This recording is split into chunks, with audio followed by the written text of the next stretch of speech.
Welcome back to Saving the Republic with Joe State, presented by Grab Your Gear Network, where we speak to people who get up and work hard every single day. So if you're a hard worker, this network is for you. Today's episode is a very special one. We have Jack Windsor, the editor-in-chief of the Ohio Press Network and host of the Windsor Report on 98.9 FM here in Columbus, joining the show to discuss the deceitful campaign of joy. You should be joyful that your bank account is hurting. You should be joyful that you can't buy a house. You stupid Americans, fall in line and vote for Kamala. So I think you guys are going to enjoy the conversation with Jack. It was a very spirited one. Runs about 20 minutes or so, so hopefully we can borrow some of your time today. Without further ado, let's go ahead and get into the interview with Jack. Joining us now is Jack Windsor, the editor-in-chief of the Ohio Press Network and the host of the Windsor Report weekdays on 98.9 FM here in Columbus. Jack, thanks for joining us today. Hey, Joe. It's an honor to be here. Thank you for choosing me. Absolutely. Appreciate you coming on, and we have a very joyful topic to discuss today. The presidential race, Kamala Harris, I say hiding Harris, I think that's probably a nickname Trump might use in the future, but hiding away from the media until news just broke this afternoon that she'll be doing her first interview, not so surprisingly, on CNN, and by the way, with her running mate. So, Jack, any thoughts on that? That's going to be her first interview. Yeah, two thoughts. I have to give kudos to Tricia McLaughlin, and some of our viewers might know who she is. She was the comms director for Vivek 2024 when he was vying for the GOP nomination to run for president. And looks like on 8/5/24, she predicted that Kamala's first sit-down interview would include her VP choice. That person will be used as her shield, will ooze that she's the first, and then blah, blah, blah, blah, blah, all the flattery. But let's face it, she's undoubtedly less prone to slipping and falling in the interview, essentially, figuratively, of course. And Tricia posted today, see, I told you so, I called it. First of all, are we surprised that it's with CNN and Dana Bash? But let's turn the tables. I always look at stuff like this and try to go, well, what would happen if the tables were turned? What if Kamala was a Republican? Do you think that anyone would be calling what's going on misogynistic and mansplaining? You bet your bottom dollar they would. It wouldn't pass the sniff test. They would say, who's this VP? Look at this misogynist. Is this person trying to run the White House and try to mansplain on behalf of Kamala? How embarrassing. But yet Kamala can get away with it. And what do we call her? Is it Kamala? Is it Kamala? Yeah, I don't know.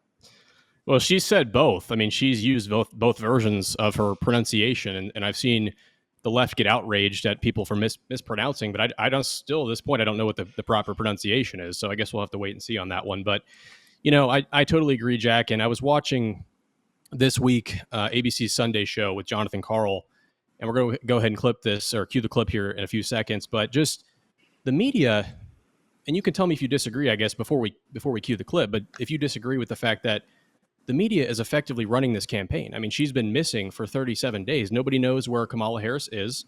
Her staff is answering for her. And we're going to see Jonathan Karl say that she made a statement she did not make. It was her staff making statements, by the way, with a campaign website that has no policies to be found. I mean, I didn't believe this. I think Ben Shapiro talking about it. And, you know, I like Ben Shapiro quite a bit, and usually he's trustworthy. But I was like, there's no way that a campaign website has no policies. And I go to, sure enough, harriswalls.com or whatever the URL, there's no policies. You know, they're running on, I guess, popularity or, you know, popular culture.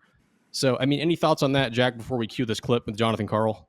Yeah, I'll try to get it around the barn quickly, but it feels a lot to me like central casting said, look, we're going to recast her from vice president to president, and we're going to make sure that all the stuff that she did that had her ranking so low in approval, we're going to turn it around. So the cackle is going to be joy. And all the awkward stuff that she does is going to be deemed, well, she's just an average everyday person. And, you know, you're right. The press has essentially taken over in running her campaign. And it's interesting, and I don't want to get too far in the weeds on this, but, you know, PolitiFact is partnered with Facebook, and they're going to help them censor and vet information leading into the 2024 election. I've seen more from PolitiFact telling me what Kamala Harris stands for and doesn't stand for than Kamala Harris and Tim Walz. And that's asinine, and it's unacceptable.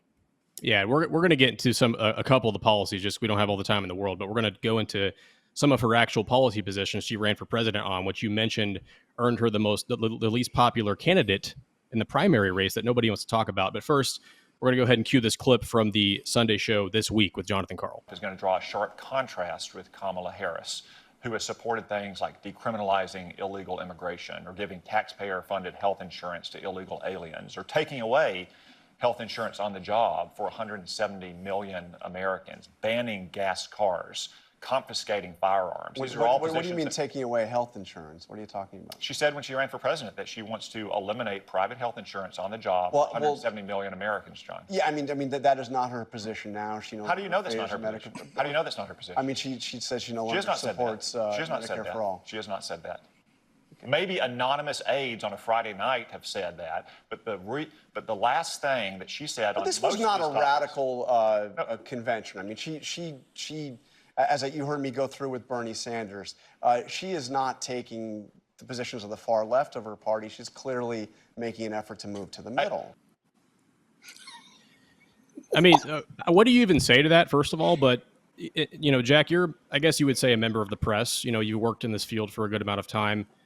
Do you think Jonathan Karl legitimately did not know or does not believe that she has that standpoint? Or is he covering for her? Because I watched that clip, and this is the chief Washington correspondent for one of the largest news organizations in the world, really, not even the country, in the world.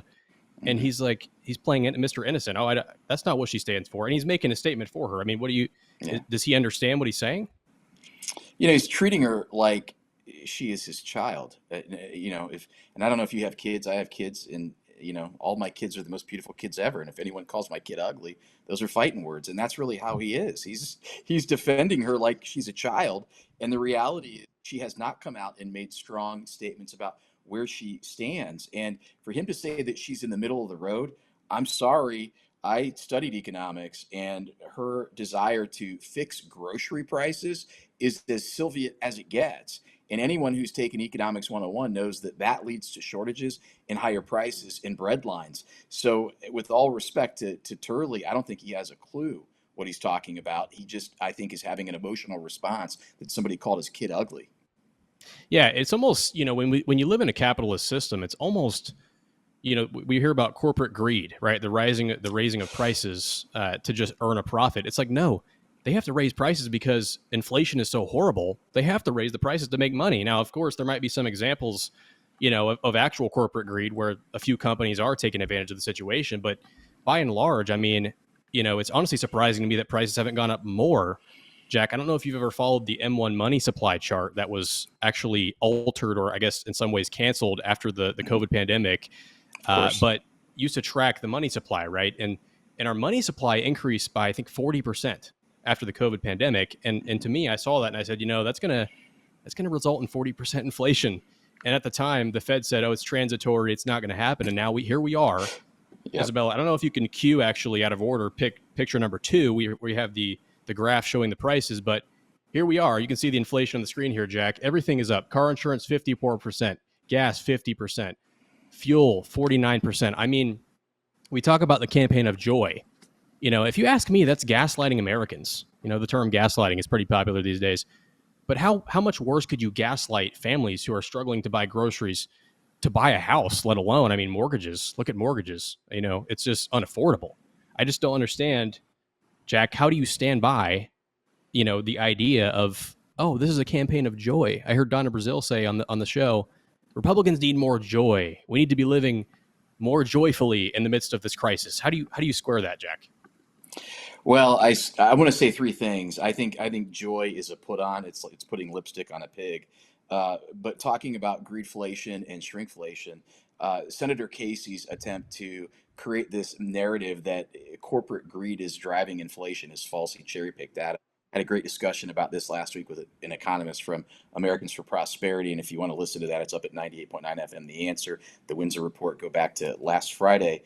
But let's be real clear about something. This idea that an entity or a corporation takes more money and gives you less, that's called shrinkflation. And that's what Senator Casey and Ohio's own Sherrod Brown are pitching as something that they need to fix. The biggest corporation in the world is the U.S. government. They've taken more money and given us less. In fact, their deficit spending at $2 trillion a year on top of $35 trillion in debt. It's crazy to me that we would take advice from these clowns on how to run an operation. And by the way, it's artificial demand. When you put money into the system from the government does not produce anything, then of course that is going to eventually play out in several types of inflation, price inflation, wage push inflation, and all of those things are going to lead to higher prices. What I invite people to do is, if you shop online like many of us do, go back to your order and look at what you paid for it. A lot of families do this. They have like a basket of things. They consistently order 10, 12, 15 things. Go back to an order from 2021, compare it to 2024, and then talk to me about the narrative from the White House that everything's okay and that prices are coming down, because they're not. We're paying for things through the nose. Yeah, and you look at Kamala's background. Her father was a Marxist economist, and the media has not even asked the question, about price controls. Now, again, has she put out an official policy? This is going to be my policy. It's more discussion, I believe, at this point. But even that idea, it's not even being questioned by the media, Jack. And I guess my last question for this somewhat brief interview today, hope to have you back on in the future, is what is causing this? How are we living in a world where the Democrat nominee she's not doing any press? And by the way, they're covering nonstop. Jonathan Karl is covering. CNN is covering. Every network besides the alternative media, which, again, is part of the reason I would say why Bobby Kennedy, Tulsi Gabbard are coming out behind President Trump, which 4 years ago, Tulsi Gabbard was criticizing Trump quite a bit. But what is causing this issue? Is it an educational issue? Is it institutional? Is it out of our control largely because of the culture being in the hands of the left? When you talk about the entertainment industry, what, in your opinion, what's causing this issue? If I were to make it real simple, Joe, it's we become what we think about all day long. And what we Napoleon think about, Hill. Yep, all day long is right here. It's the smartphone. It's getting information that is propaganda masquerading as news. It's getting content that really is dressed up to look like something that it's not. And that's really the biggest piece. Our press is captured. And I don't apologize for this. This makes people angry every time I say it, but 75, 80, 85% of the things that you read. I stopped into a grocery store over the weekend, and I looked at the major newspapers that were there for me to buy, and every single headline was pro Tim Walz, pro Kamala Harris, or anti JD Vance and Donald Trump. And so I don't care who you are or what you do. The more that you think about something, the more that you're exposed to something, your brain's actually hardwired to create a thought. And then that thought becomes more prevalent. It becomes a pattern. It becomes a belief because of this thing called a neurosynaptic connection. So the more that we have this stuff fed to us, the more that we see it and read it, even if it's subconsciously, it becomes our reality. So it's going to take an intentional effort from people to go, you know what? I'm gonna guard what I'm listening to. I'm gonna guard what I'm looking at and what I hear, and I have to be intentional about what I consume. But with the smartphone, with the advent of apps and all the social media apps, platforms, it's really hard to do that. Something I've always noticed to wrap us up here, is the left. I'm 24, so I was in college a few years ago, and seeing kind of the debate happen on campus. I went to a rural campus actually. And one of my professors, proudly championed the fact that, President Donald Trump was pushing policies to hurt black people. And I was the only one in my class to raise my hand, albeit in a 90% conservative area. I ended up in the dean's office because my professor tried to withhold one of my essays to make me fail the class. And so seeing that happen on college campuses is I guess, something I've experienced. But it shows me, and you can tell me if you agree or disagree, maybe some final thoughts as we wrap up here, but the left's views are so, coddled by the entire culture, the entertainment industry, musicians. Everywhere you look, their views are propagated, the news networks, and honestly, until Elon bought Twitter, on the social media networks. Mark Zuckerberg is finally coming out and making like a somewhat moderate statement, and the right is celebrating. But social media, everywhere you look, their views were repeated to them. They've been shielded from critical thinking. They've been shielded from conservative viewpoints. And so, in my opinion, I think part of the problem is a lack of critical thinking skills that are being taught, which partly is educational. I don't know where you start to look at that, but do you agree with that assessment, Jack? Is it a critical thinking issue? Is it, they're just not getting exposed to the different viewpoints? We are the example I'll give you. I was an athlete growing up, and the way that I performed had a lot to do with how I practiced, what I ate, how I slept, whether I drank enough water, all those things. So what you put into your body and what you do, it impacts, what you produce. And so what we consume and what we see and what's told to us is imperative. And look, this is going to sound extreme, and I apologize that it might sound extreme, but I don't apologize for it being what I believe is true. But most of our institutions are captured. It's the federal government, it's our education institution, it's the media, it's Hollywood, it's sports. A couple of years ago, you couldn't turn on TV without getting bombarded watching the NBA or the NFL with all of these political propagandized commercials. And so it's really hard to get out of that gravitational pull. So yeah, that's where we are. And I think that has a lot to do if people aren't being intentional about trying to figure out what the truth is and what the right thing to do is. It's easy to get swept up and to follow the herd. And I do want to make one quick statement on something. Mark Zuckerberg's comments about essentially trying really hard to not be as censor happy as he was in 2020, 2021, 2022, when Facebook removed, I think, 20 million pieces of content.